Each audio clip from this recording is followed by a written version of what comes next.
I don't think it's on. I don't think I'm on yet.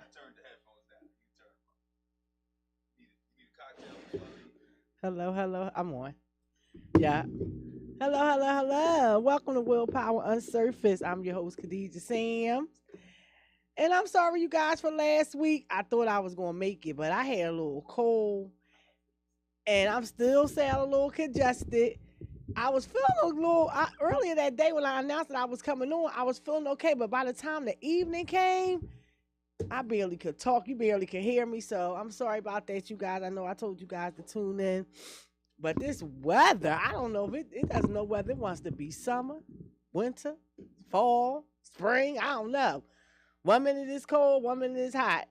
And so we got to deal with all these weather changes and all that stuff. And it's getting everybody sick. Everybody got the sniffles and the allergies. I don't know. It's not even allergy season yet, but it feels like it is.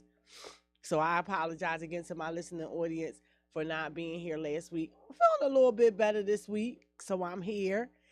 But did you guys know that today is the 3-year anniversary of Willpower UnSurfaced podcast?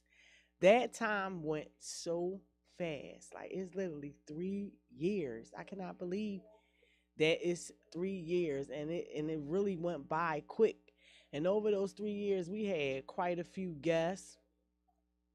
I changed co-hosts, and so I'm excited for the new year. I'm excited for this year.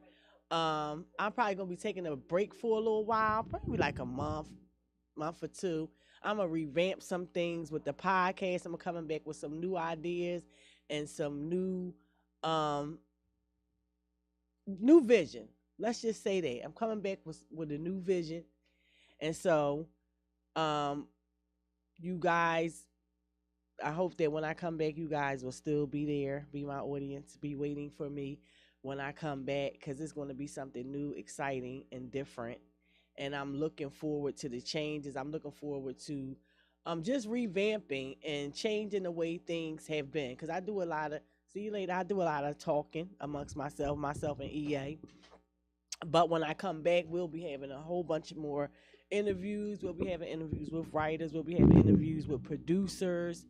We'll be doing R&B, poet, spoken word. So I'm excited, and it's time for a change. It's time for a change. It's been 3 years. I basically had the same format for 3 years, and now I'm looking to do something different and bring some excitement to the podcast. Bring some fresh ideas and some fresh um how can I put it? Some fresh entertainment, something different, something new. So it's going to be refreshing, and I'm looking forward to that. But also this week is the premiere of A Body to Kill For. And for all that's watching, if you don't know, for those who are watching that doesn't know, A Body to Kill For is a movie I was a screenwriter for. It's top model Yama's story of her life. And I did have the pleasure of turning her book into a film. We shot it this summer. We shot from around August to November. Um, and it's done, and I had the opportunity to see the finished product, and it looks so good, and I'm so excited for it to come to the big screen on Thursday. So it's this Thursday at 6 7, it's at 6, I think it's at 6. So it's at 6 o'clock for the people who have VIP. For the VIP, we'll be having a red carpet. We'll be taking pictures. You can get to meet the cast, and then get there by 6:30, quarter to 7. The movie will be starting promptly at 6:45. So please, please, if you have tickets, please be there at 6:45 so that you won't miss the beginning of the movie or anything like that. And I'm just excited. I'm excited about the whole project. It really turned out well. Um, Mac Millie Productions, Mac Millie, Millimeter Mac. I always get that wrong. I always say that wrong.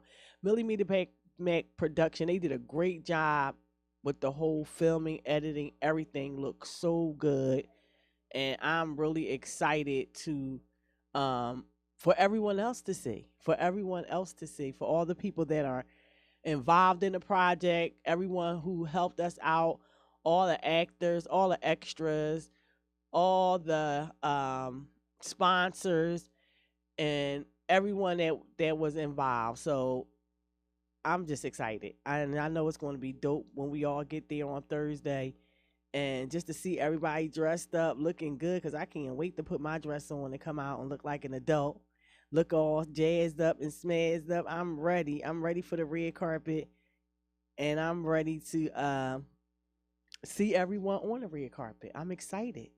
So I just want you guys to know that if you didn't get a chance to, because we are sold out. Actually, the tickets are sold out. Um, we have been selling the tickets since late November, and just like at the last minute, everyone bought the tickets up on Eventbrite, the paper tickets. So it is sold out.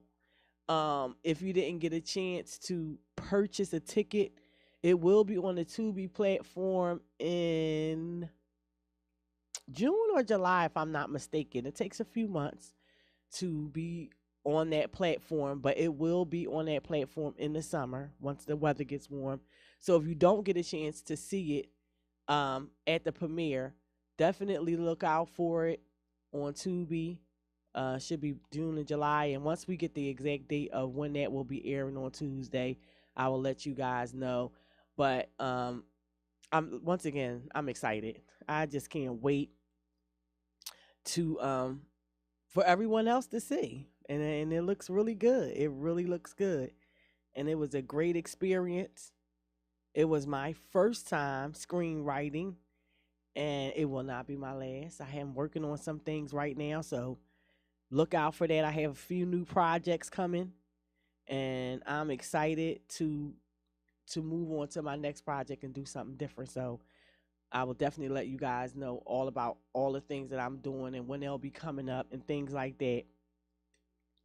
But in the meantime, I wanted to talk a little bit about some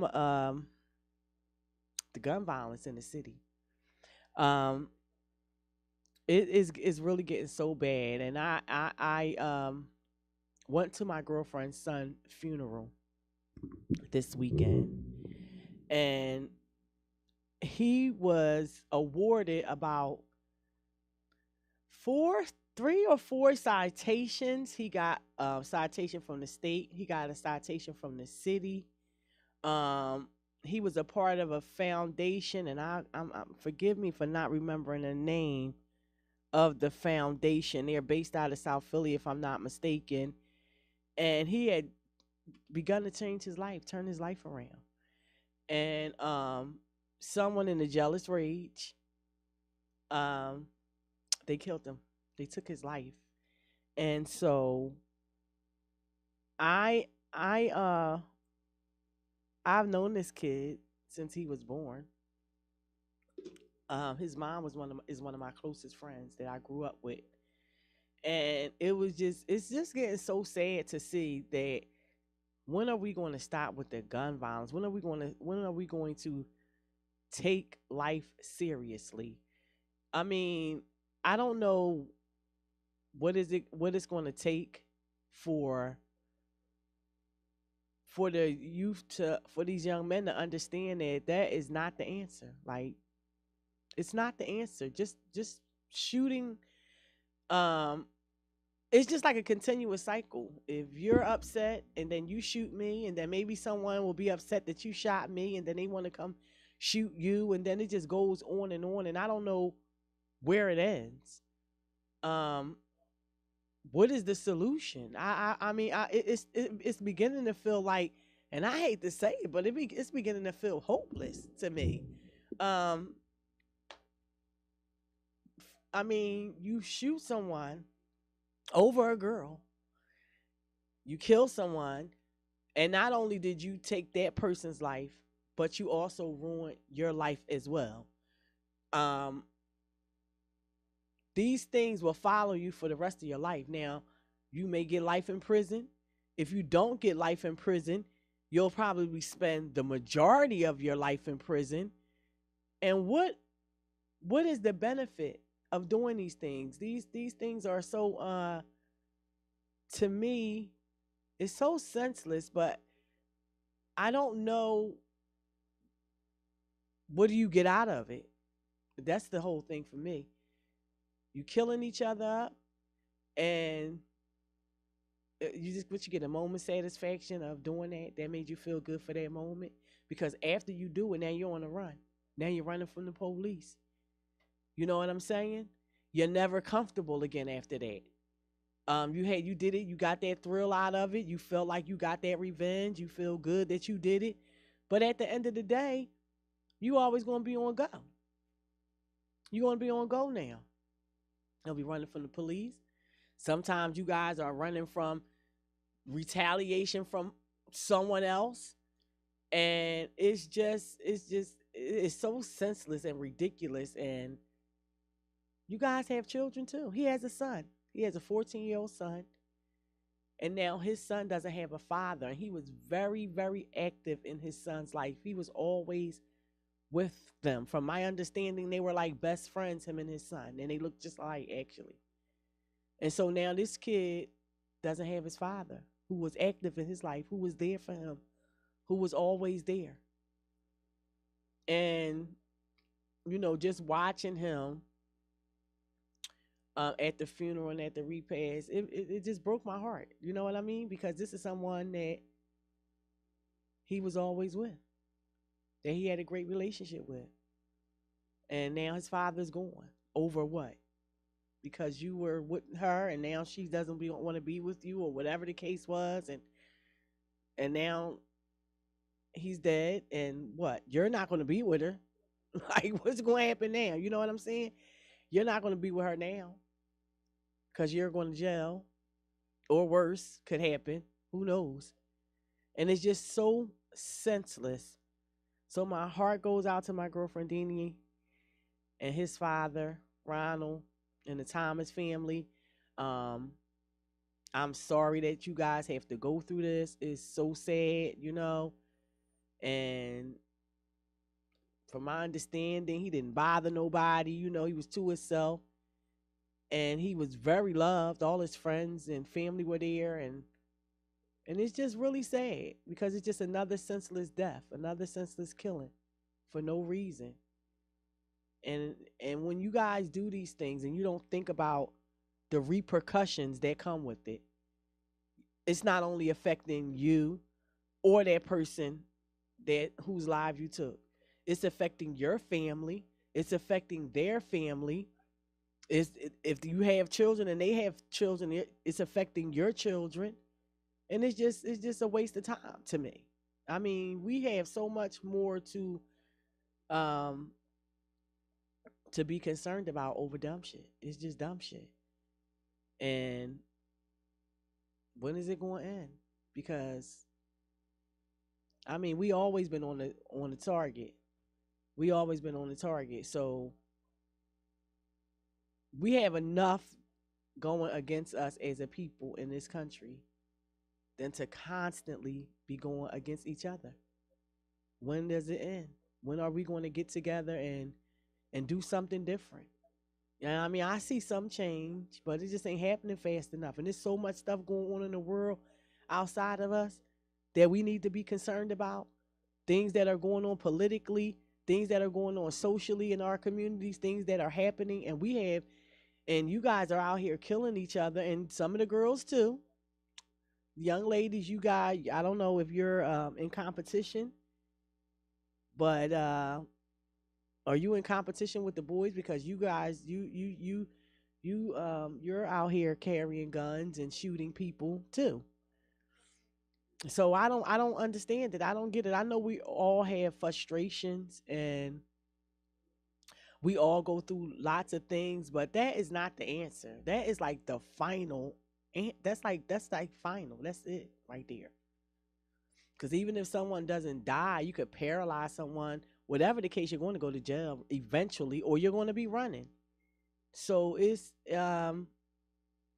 just senseless and sad, and we need to figure something out. I don't know. I wish I had the solution. I really do. I try to talk to the youth that I know and youth that I am associated with. But at the end of the day, it's just everywhere and it's just so sad. And I'm sick of going to janazas, funerals. It's just I really don't go to them that much anymore, honestly, to be honest, because it's like every time I turn around, somebody's child is getting killed. And so for me, that's a lot on my soul, just constantly going to funerals and janazas. So I went to his because his mother is my friend and she needed us there.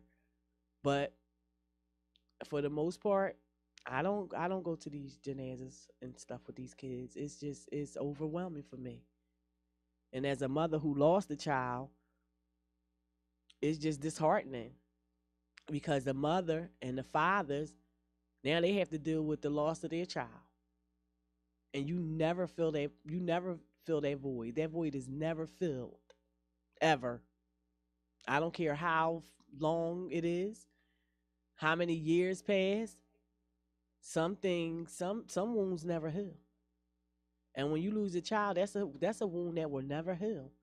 You may be able to deal with it better over time, but it never heals because every day in your mind, you're thinking about your child that's not here. And I don't know if a person who does something like that thinks about the person that they did that to. I would imagine that you would experience some type of mental trauma from even doing something like that. And if not, if you don't, then that's actually mental trauma that you don't even feel anything. So it's um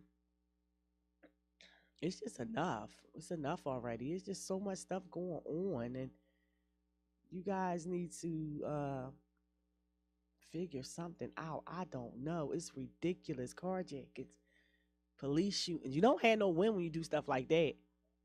Killing cops and stuff. That's just, and I know they're not all, they cracked up to be either. But at the end of the day, um, you don't have a win in that situation. It doesn't matter. You're going to get caught if you kill a cop. They're going to get catch you. If they don't catch you for nothing else, it could be 100 million unsolved murders on the street. If you kill a police officer, they're going to catch you 9 times out of 10. You're going to get caught. And not only will you have to worry about doing your time, you'll have to worry about all the repercussions that you're going to get from the police and prison guards and all of that for even just killing the police officer. Because it's not like they just going to let you be in there and chill. They probably going to beat the fuck out you while you're in there, treat you bad. I know people that been in prison that had light bulbs shaved in, put in their food. Um, they took their clothes and wet them and throw them in the cell and left them there for hours. Um, I know someone who, um, a younger guy that was not exactly my blood, but he was in the family. He was murdered in his cell. They told his mom he hung himself, but he was beaten up. Nobody still knows what happened to him to this day, so they say. He didn't make it home. He was killed. And he didn't even kill anybody.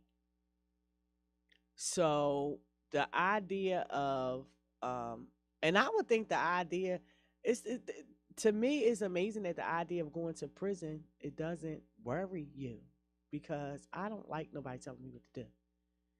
I like to be free. I want to go somewhere. When I'm ready to leave, when I'm ready to bust moves, I ain't about to be asking nobody, can I go?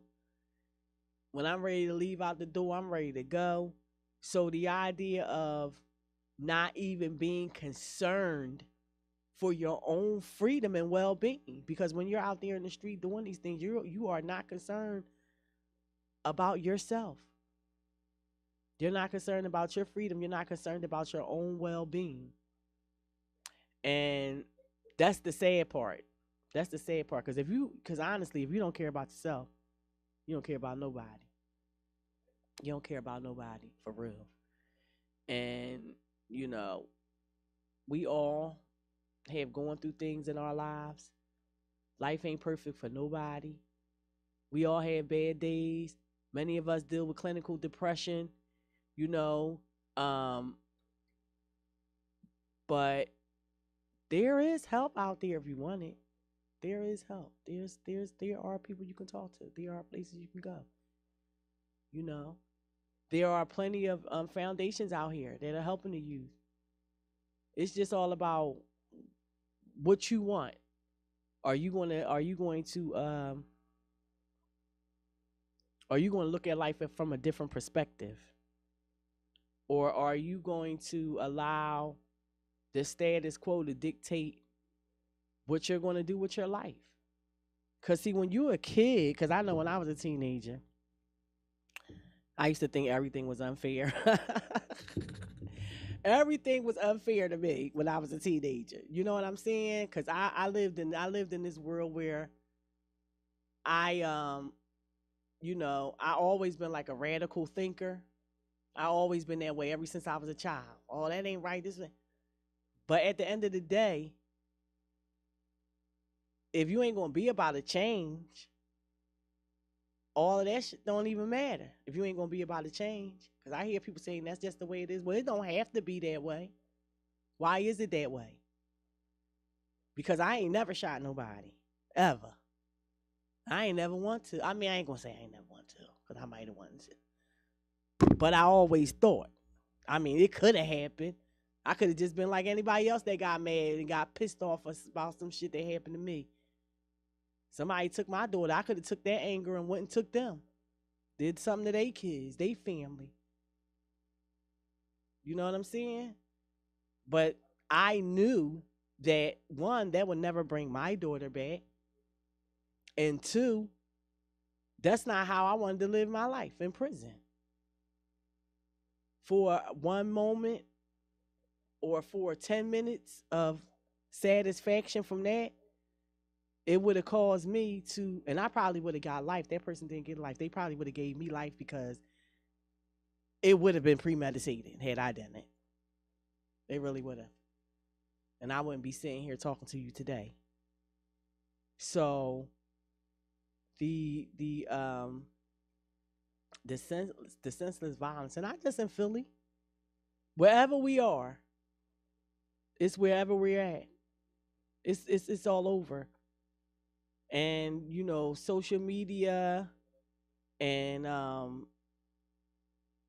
lot of these things that we see, they don't help, because people go on there and they give you a skewed look at how things really are, and they make things look fun, but you don't know what those people are really dealing with, because that's social media is a place where you can be whoever you want to be on social media. You know what I'm saying? You can be whoever you want to be. You can lie. You can pretend. If someone doesn't know you personally, they don't know. They don't know anything. People watching, like with the basketball player. What's his name? He's actually my grandson's favorite basketball player, Morant, Ja Morant. Here's a kid that has everything going for himself. Great basketball player. I watch basketball, so I watch him play. He's a great ball player, so talented. But in the last few weeks, he's done friends is getting into it with other players from other teams. They not on the team. They not playing basketball. What they even, why would they be starting something with his basketball opponents at a basketball game? I mean, what's the point in that? Because he's the one who's going to lose out. They don't have nothing to lose. They not in the NBA. His dad's out there with him. He don't have nothing to lose either. I don't know the man personally, and I don't know what happened. But as a parent, I would try to keep my son as far away from the BS as possible when I know he has a greater destiny, when I know he's doing something great. I'm not about to encourage that behavior. And I'm not about to be out there and putting myself in a position where it looks like I'm encouraging that behavior. I'm going to check his friends and I'm going to check him as a parent. Why? Because I love my son and I see what he's doing, and I know that what the other path is the road to destruction. Why would I allow you to ruin your NBA career over some BS, something dumb, something stupid? Nobody's life was threatened. It wasn't something where, it was worth the drama. And so now he goes on social media and he wants to go on social media and hold the gun to. I mean, why? For what? What's the point? What's the point in that? There's really no point in doing anything like that. That's so dumb. That's just dumb. Just plain and simple dumb. Now you're suspended from basketball, and your team needs you because you're like the best player and you're the face of the team, but you chose to go on social media and brandish a gun. And kids are watching that. I mean, I know people be like, "Oh, well, I didn't ask to be a role model." Well, you are. You are a role model. You don't have to like it. That's just the facts of what it is. I didn't know anything about John Morant until my grandson. That's his favorite player. He loves that kid. I didn't know anything about him until last year. And he kept talking about him. Then he loved to show me YouTube video of John Morant dunks and all kinds of stuff like that. I would have never knew anything about him. I'm a Sixers fan. I really don't, basketball ain't like it used to be back in the day where I knew all the players. I know some of them, but I had no idea who he was. It was just because my grandson loved this kid, and that's his favorite player. And so now my grandson has to see that his favorite player got suspended because he decided that he wanted to brandish a weapon on social media. Why? For what? You just sitting there holding it. I mean, what did you think you was going to get out of that? What do you think was going to happen? That the NBA was not going to check you, your team was not going to suspend you, or you weren't going to have some kind of repercussions from that? It's just for what? There wasn't nobody there. I mean, I didn't see anybody. It wasn't like he was in it wasn't like he was in a situation where someone was chasing him and he was defending himself with this weapon. That's something totally different.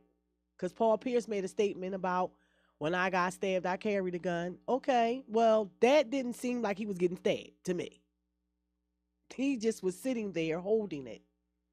So that was just a dumb move. That was just a senseless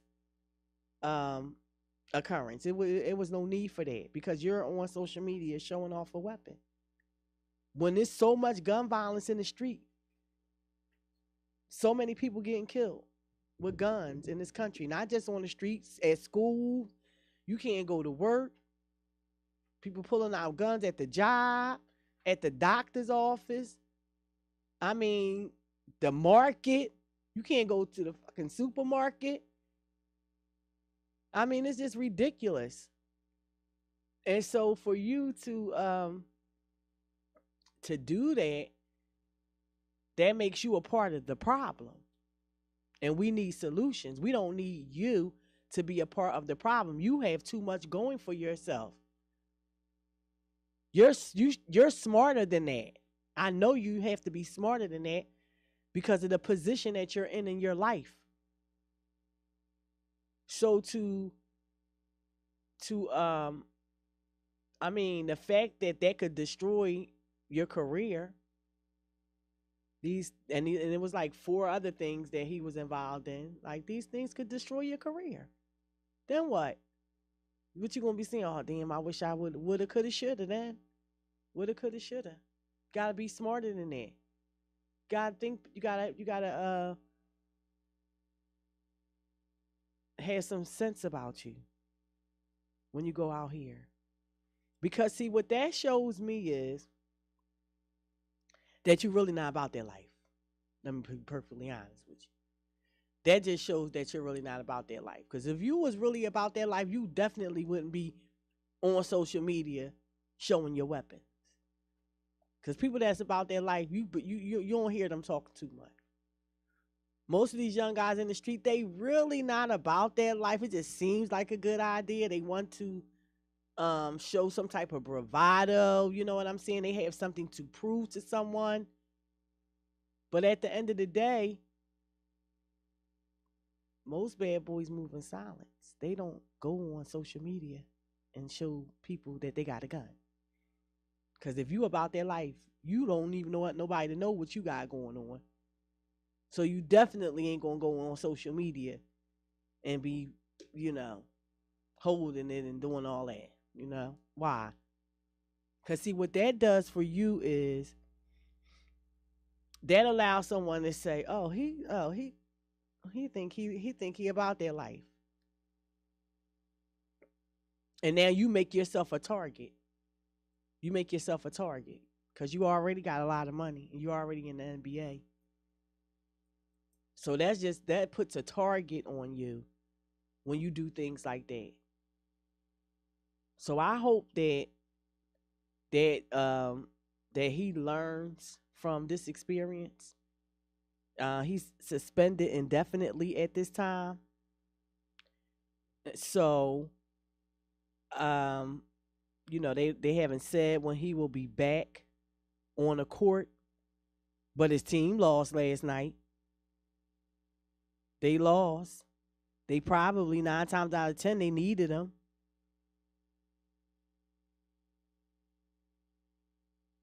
9 times out of 10 they needed him.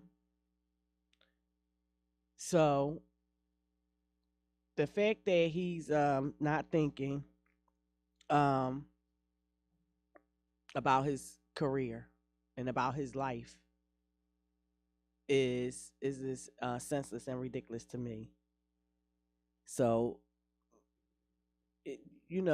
like I said, you have to make better decisions, John Morant. And all you young guys out here and girls who think that violence is the answer and pulling out weapons are the answer and that causing someone else bodily harm is the answer, because that's not the answer. That's not the answer. We got to be smarter. We got to start um changing the ways that we think and changing the ways that we handle situations. Because what are you going to kill everybody? I mean, what is everybody going to just kill everybody? Because I don't know, like what it is that comes out of this. It's just a repeating, never-ending cycle. It just goes on and on and on. No one wins. Nobody wins. And I'm tired of seeing it. Like I said, I'm tired. I'm tired of going to funerals. I went to 2 funerals on Saturday. My uncle passed away. His funeral was at 10, and then at 12 o'clock I went to another funeral. Hello, thanks for tuning in. And it's just like, they both hurt. But knowing that this young kid, he was like he was in his 30s, but that's still young. Same age as my daughter. Him and my daughter the same age. And now my girlfriend has to help raise her grandson because his father is gone. And who knows the trauma how much that trauma is going to affect him for the rest of his life. Because now for the rest of his life, his dad's not there. Someone that he was very close to. He wasn't like an absent dad that never was there, that it was never around. This is someone that he was always with. And now his mother has to raise him by herself for the most part. I mean, I'm sure he has family and friends that'll pitch in, but it's not the same as having his father there over nothing. Over nothing. It was over nothing. It was stupid. Just stupid. And next week it'll be somebody else. Maybe later tonight when I turn on the news. Every time I turn the goddamn TV on, something is happening. Kids is killing old people, carjacking, um, you name it. Like, what the hell? And I ain't gonna say when we were youth, we were angels, but we did used to fight though. We a knuckle up. I don't know too many people that really got killed when I was a kid. It started to happen when I started to get in my early, middle 20s. Then I started to see a lot more people getting shot. But I ain't see a lot of people getting killed. We seen fights. There would be a good brawl every now and then. Now that's a fact. But to actually just be out there just shooting people, I ain't see too much of that. You had to fight where I came from. I lived in the projects and outside the projects. And you better know how to fight. I wasn't even a fighter and I had to fight. Whether I wanted to or not. That's just the way it was. Because somebody's going to try you. Somebody's going to say, oh, you think you cute? Or anything. It could have been anything. I don't fucking know. I got into a fight because somebody said I said somebody else got into a fight. What the fuck? You know, it didn't have to be that deep. But we fought. And we lived to see another day. Nobody got killed. Nobody was murdered. So, I mean, and the preacher, he talked about how he was from the street and how they used to fight. That's what his exact words were. What we knuckled up. See, the problem is y'all don't know how to fight. Nobody ain't teach y'all how to rumble. You know what I'm saying? And I was talking to a family member, excuse me, and he was talking about the kids, and I said, well, on some real stuff, I don't mean no harm. Y'all dropped the ball.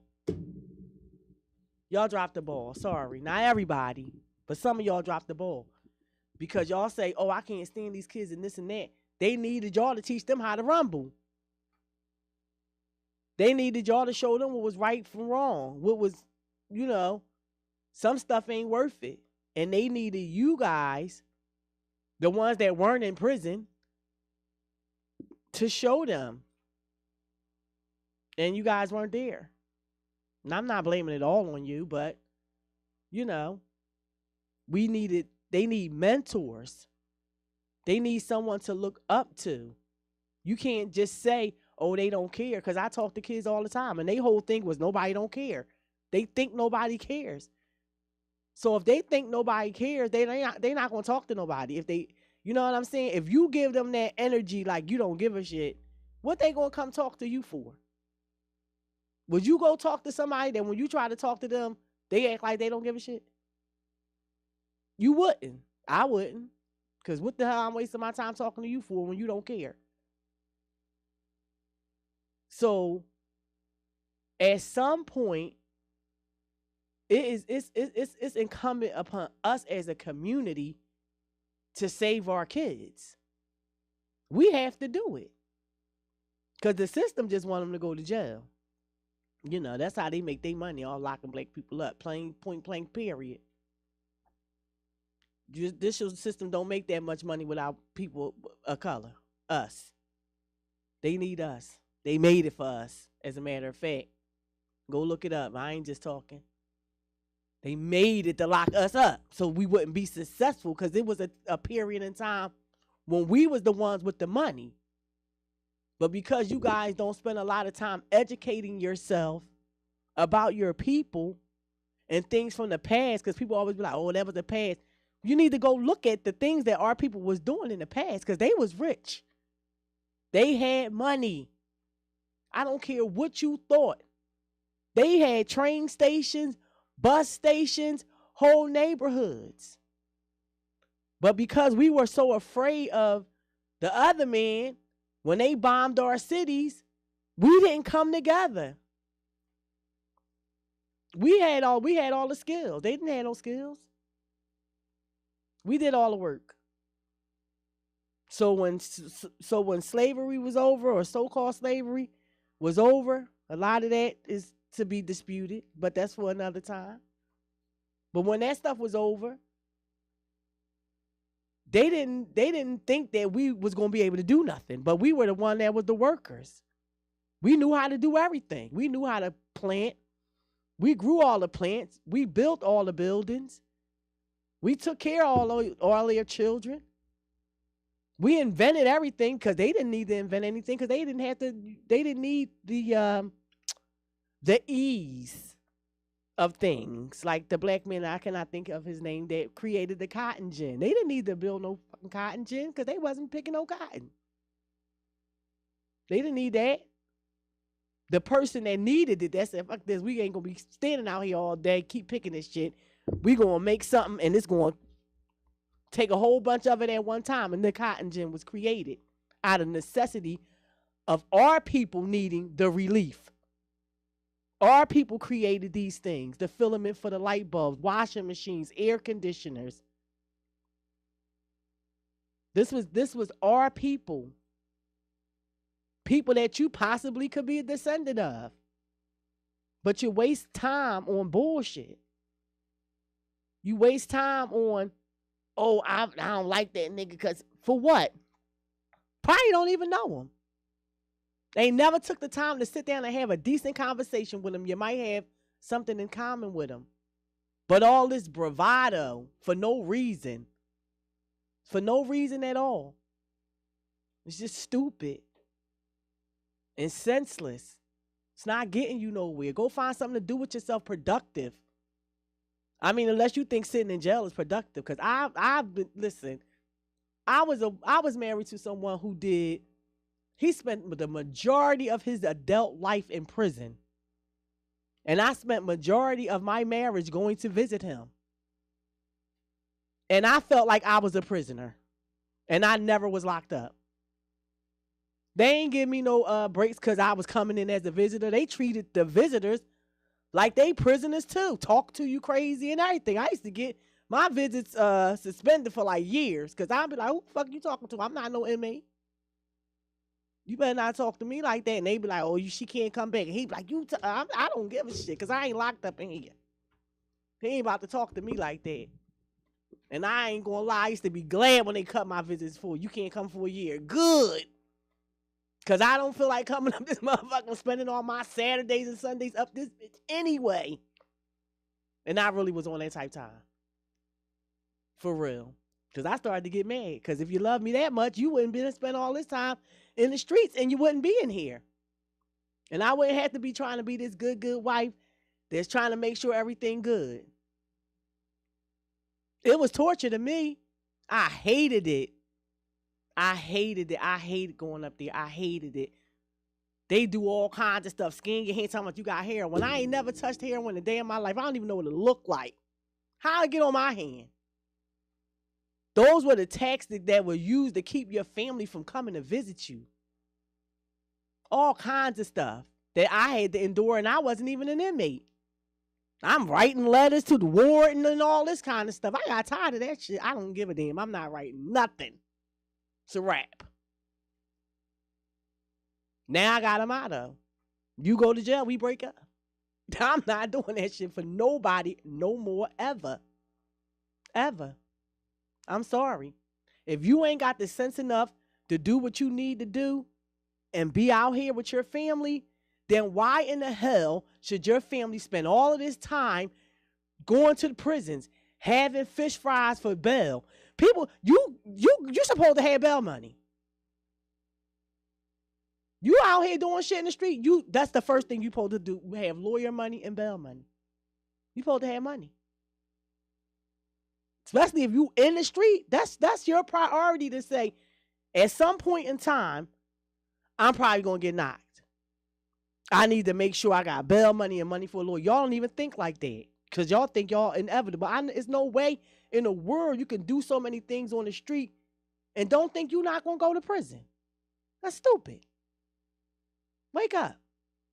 Open your eyes. You think everybody think they going to get, oh, I heard somebody say, oh, well, you never think about it like that. Well, you should. You better play the tape to the end. That's what my grandfather always used to say to me. Before you do anything, you need to play the tape to the end. Because it might be all good in the beginning, but then at the end of the movie, what happened?